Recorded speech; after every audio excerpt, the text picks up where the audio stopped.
कुछ दिन पहले Galwan valley Indo China border में हमारे जवानों को वीर गति प्राप्त हुई, जो कि हमारे देश की गलत नीतियों का शिकार हुए। हथियारों के होते हुए भी निहत्थे लड़े और कई दुश्मनों को मौत के घाट उतारा। हमें अपनी सेना पे गर्व है, लेकिन हमें ये जानना होगा कि कई सालों से चलता आ रहा ये विवाद कब शुरू हुआ और कौन इसका जिम्मेदार है। इस विवाद की जड़ ब्रिटिश राज से शुरू हुई थी। भारत में जब तक ब्रिटिश शासन था, उन्होंने भारत के बिहाफ में पड़ोस के देशों से कई समझौते और बॉर्डर ट्रीटीज की थी, चाहे वो चाइना हो या नेपाल। लद्दाख के विवाद का जिम्मेदार एक व्यक्ति है और वो हैं मिस्टर विलियम जॉनसन, जो सर्वे ऑफ इंडिया के अधिकारी थे। जॉनसन की दी हुई बीमारी है लद्दाख और अक्साई चीन का विवाद, और नॉर्थ ईस्ट जो कि अरुणाचल प्रदेश का विवाद है वो दिया हुआ है मिस्टर मैकमोहन का। भारत की सबसे बड़ी भूल जो थी वो थी 15 अगस्त 1947 को ट्रांसफ़र ऑफ पावर। जब कभी पावर ट्रांसफ़र होती है तो हम उस शक्ति को मान्यता दे देते हैं जो हम पर शासन कर रही थी। जब हम उस विदेशी ताकत को यह कहते हैं कि हम ट्रांसफ़र ऑफ पावर नहीं करेंगे, you should relinquish the power, यानी कि आपको पावर छोड़नी होगी, तो ये संदेश हम उनको देते हैं कि आपकी सत्ता गैर कानूनी और नाजायज़ है। जब हमने ब्रिटेन से ट्रांसफ़र ऑफ पावर किया, यानी कि हमने उनकी सरकार को वैध घोषित किया, तभी हमने भारत माता के वीर सपूत नेताजी सुभाष चंद्र बोस को मानो एक आतंकवादी बना दिया था। ट्रांसफ़र ऑफ पावर के चलते ब्रिटिश द्वारा की गई सारी ट्रीटीज़ हम पर लागू हो गई। इसलिए ट्रांसफ़र ऑफ पावर और रिलिंक्विश पावर में बहुत बड़ा अंतर है। 1914 में शिमला में एक एकॉर्ड साइन करने के लिए एक मीटिंग बुलाई गई थी, जो कि तिब्बत, चाइना और ब्रिटिश इंडिया के बीच थी, जिसमें तिब्बत का भविष्य तय करना था कि वो एक ऑटोनोमस स्टेट लेकिन अंडर सुजर्निटी ऑफ चाइना बनेगा, यानी कि एक लगभग आज़ाद देश लेकिन चाइना के अधीन, जिसमें तिब्बत की अपनी गवर्नमेंट होगी, लेकिन वो इंटरनेशनल समझौते या निर्णय खुद नहीं ले सकेगा, उसे चाइना से पूछना पड़ेगा।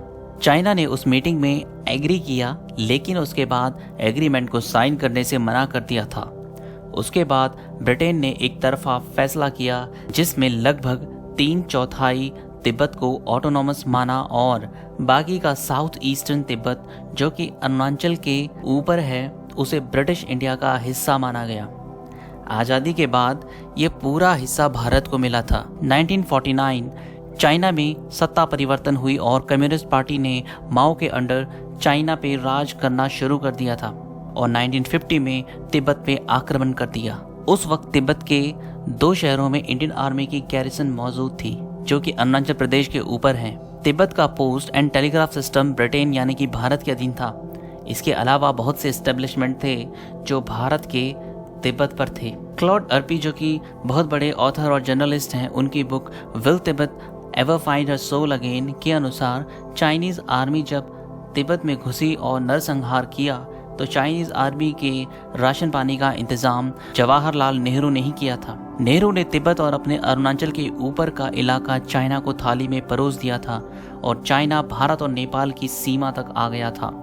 नेपाल ने इस बात पे आपत्ति जताई थी और जवाहरलाल नेहरू से शिकायत भी की थी, लेकिन नेहरू जी ने नेपाल को अनसुना कर दिया था और चाइना के साथ हाथ मिला लिया था, और इस तरह चाइना, इंडिया और नेपाल के बीच में तिब्बत का बफर जोन चाइना के पास चला गया था। हमारे लद्दाख, अरुणाचल और बाकी सभी सीमा के विवादों को नेहरू ने नज़रअंदाज कर दिया था और बिना शर्त चाइना की तिब्बत में मौजूदगी को और चाइना की गवर्नमेंट को मान्यता दे दी थी, और बाद में लहासा सिटी में जो इंडिया का कॉन्सुलेट था उसे भी बंद कर दिया था। वो समय था चाइना से लद्दाख और अरुणाचल की सीमाओं का सौदा और समझौता करने का, या फिर कम से कम मानसरोवर ही इंडिया ले आने का, लेकिन नेहरू ने इसको नज़रअंदाज कर दिया, ये सोच के कि चाइना और इंडिया भाई भाई की तरह रहेंगे। और पार्लियामेंट में जब नेहरू जी से पूछा गया तो उन्होंने कहा कि तिब्बत हमारे किसी काम का नहीं है, वहाँ एक घास का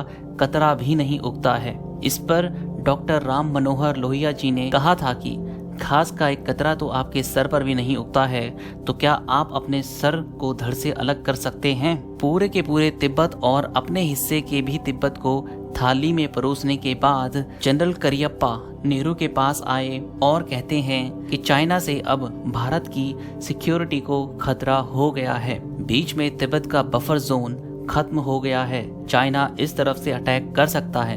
तो नेहरू जी ने जनरल करियप्पा को ये कहा था कि जनरल, प्रधानमंत्री को कभी ये नहीं बताता कि हमला कहाँ से होगा, तुम कश्मीर और पाकिस्तान देखो। लेकिन जब इस पर सरदार पटेल ने अपनी आपत्ति जताई तो एक कमीशन बना दी गई जो बॉर्डर रोड और चाइना बॉर्डर पर सिक्योरिटी देखेगी, लेकिन उनकी मृत्यु के बाद वो भी बंद कर दी गई थी। 1954 में नेहरू चाइना गए और पंचशील एग्रीमेंट पर हस्ताक्षर कर आए, जिसे हिंदी चीनी भाई भाई भी कहते हैं। इस एग्रीमेंट के तहत चाइना और इंडिया कभी भी एक दूसरे के खिलाफ कोई कदम नहीं उठा सकते थे। नेहरू गवर्नमेंट का प्रपोजल था कि इसे 25 सालों के लिए साइन किया जाए, लेकिन चाइना सिर्फ 5 सालों के लिए चाहता था। कुल मिला के 8 सालों के लिए एग्रीमेंट साइन हुआ, जिसके बाद नेहरू चाइना की सीमा को भूल गए।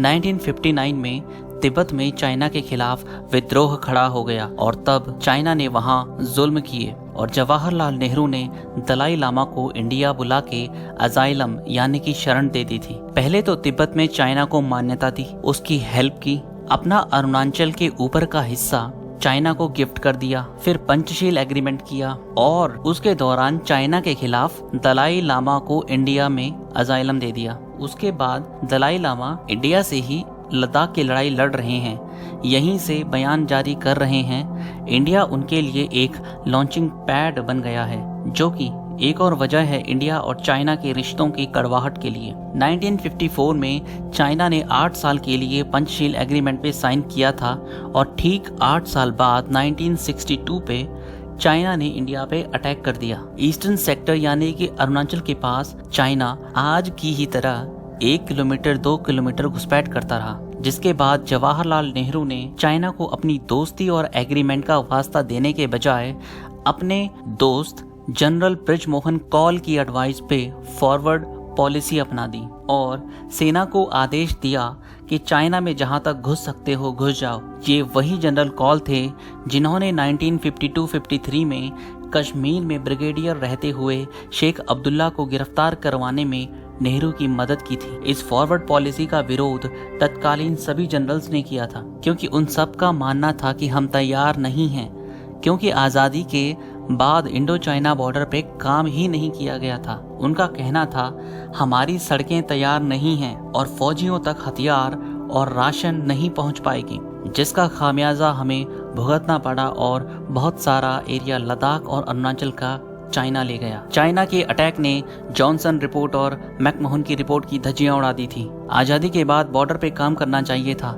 लेकिन तिब्बत को चाइना को गिफ्ट में देने से नेहरू जी ने अपने देश के पैरों पर खुद ही कुल्हाड़ी मार दी थी। जो गलतियां उस समय हुई थी उनको आज कानूनी तरह से सुलझाना बहुत मुश्किल है और इसी तरह की विदेश नीतियों की वजह से आज तक हमारी सरहदें लहूलुहान हो रही हैं। इस डिस्प्यूट का बीज ब्रिटिश ने बोया था, जिसको नेहरू जी ने सींचा और आज वो जख्म नासूर बन गया है, जिसकी कीमत हमारी सेना चुका रही है।